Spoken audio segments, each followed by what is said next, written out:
So hello guys, welcome back to my channel. So part 2 of this December episode here in Honda Cars Green Hills. So what I have here is the 2022 Honda HR-V V Turbo. So if you want to check out the full reviews of the HR-V, I have an S and this exact V Turbo. Link of those will be in the description down below. I just wanted to drive this again, and since I drove this first time at Honda Cars Manila Bay, the roads there were kind of tight and I couldn't reach out the full potential for this Honda HR-V V Turbo.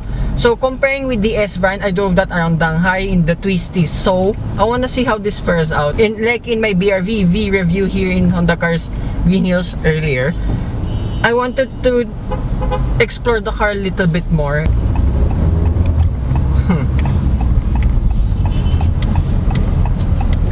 Right. Sport mode.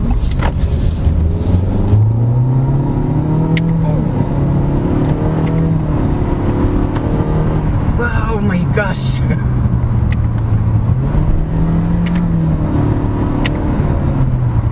Oh my gosh.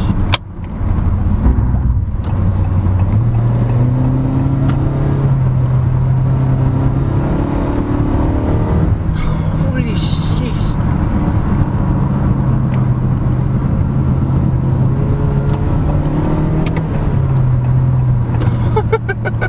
Right.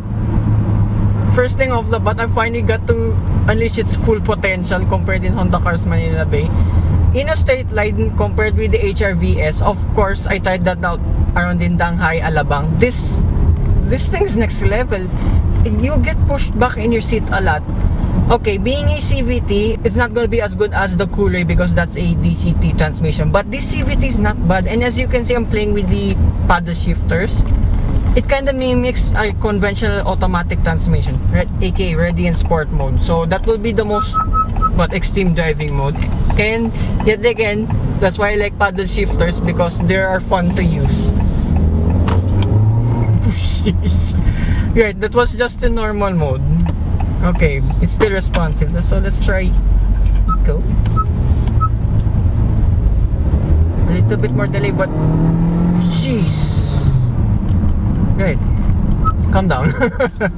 That's why I also miss driving this HR-V V Turbo, because it's so peppy to drive. Comparing with the competition, it's right up there in terms of power and driving dynamics. And why I also wanted to cover this again, besides unlocking its full potential, I wanted to make a point why this HR-V V Turbo is still one of the most popular crossovers today. And to the point, people are willing to wait for this, and there's already what? Ano ba siya? Part shortage or supply shortage? Microchip shortage. Microchip shortage for this HR-V V Turbo. That's why Honda announced it last October. They apologized for the inconvenience for all the customers, but surprisingly, all the customers are willing to wait for their HR-V Vs, including the S brand. And I gotta say to all the people out there and who are watching this review, if you guys bought one, it's worth the wait. I mean, this is so fun to drive. Yet again, being a Honda, it's one of the best driving dynamics in its class. And like what I said in my main review with the HR-Vs, both variants, the driving modes, Eco Sport and normal mode, the steering weight's up every time you progress up the driving modes, along with the transmission response. And if you saw earlier, Eco was really delayed. Normal, just the right amount. Sport mode, it's so responsive. So that's why if I were to own an HR-V, I'm gonna leave it in normal mode most of the time. But Eco mode, of course, I will leave it if you're cruising at highway speeds, because this thing is a little bit thirsty. So I'm just making the fuel economy go up to give a fair comparison. And another update, we already have an HR-V RS brand. So if you want to check out my quick look during at the Philippine International Motor Show last September, link of that in the description down below too.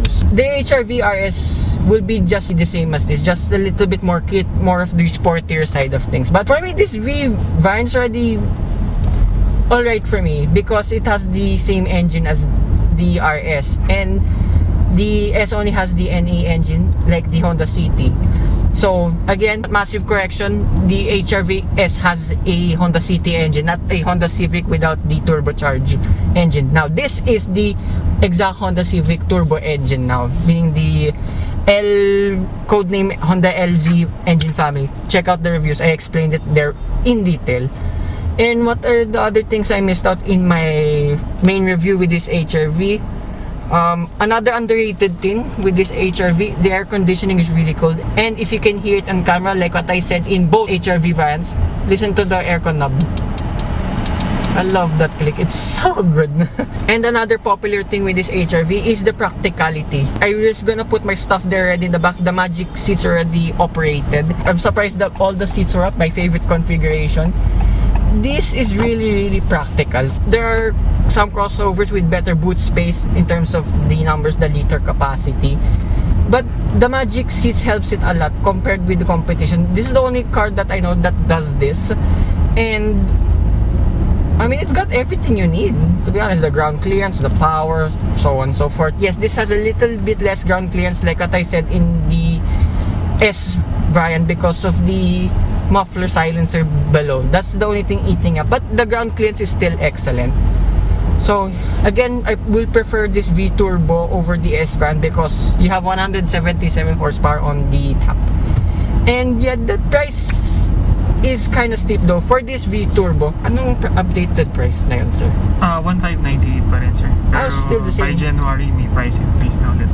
So you have the chance to get the HRV Turbo, get it immediately before the prices all go up. So nearing 1.6 million pesos. I gotta say it's still worth it because it's a Honda, and in the long term you won't have an issue whatsoever. So normal mode.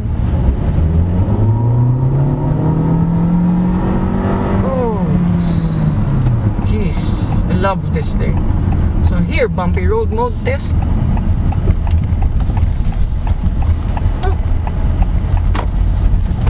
Okay.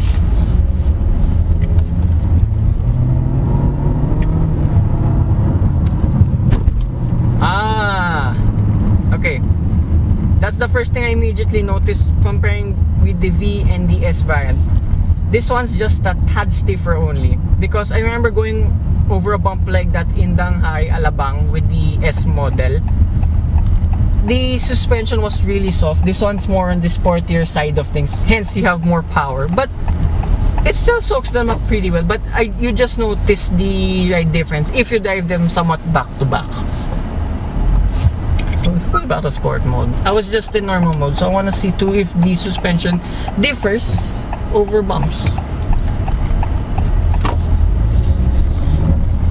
Oh yeah, wait, I'll try to skid if it's possible.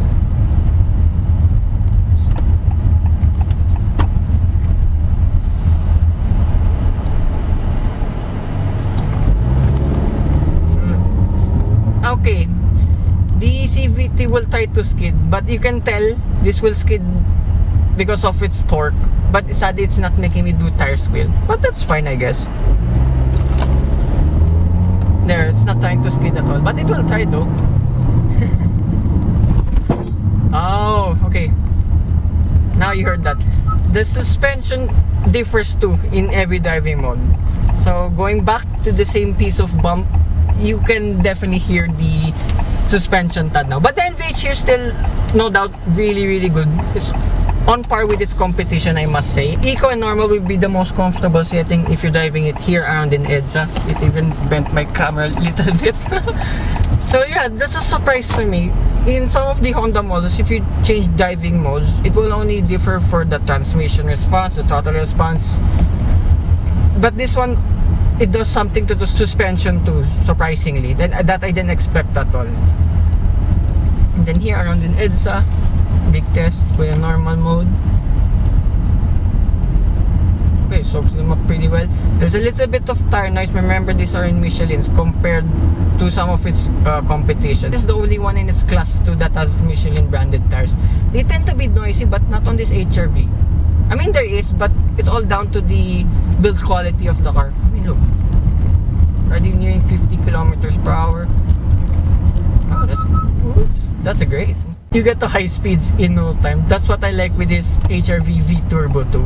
Hands down prefer this over the S variant because this has more power. But I'm very curious now on how will the RS will perform, knowing they're the same engine but more on aesthetics. But I need more time with it since there were a lot of people last September at the motor show, like what I said. Fuel economy, yeah, speaking of that, it is kind of thirsty. So what is your claim, sir, for fuel consumption in the city? Let's say 10 to 12, sir. So 10 to 12 kilometers per liter. So back in Honda Cars Manila Bay, same driving style. You know me, I'm always heavy-footed. I did 5 kilometers per liter. It's kind of thirsty, but then again, you get the power. But this time now, I've been doing 6.2 kilometers per liter, which isn't too bad at all, surprisingly. So yeah, that's my quick updated review of this Honda HR-V V Turbo. I'd like to thank again Honda Cars Genius, Miss Ade, Sir Ben Capales, and Sir Lorenzo over here for assisting me in this test drive. So, hope you guys like and subscribe. And as well, Merry Christmas and Happy New Year to all. So this is probably my last car review of the year. And what a way to go out. And I will see you with more future car reviews and more Honda cars too. Bye-bye.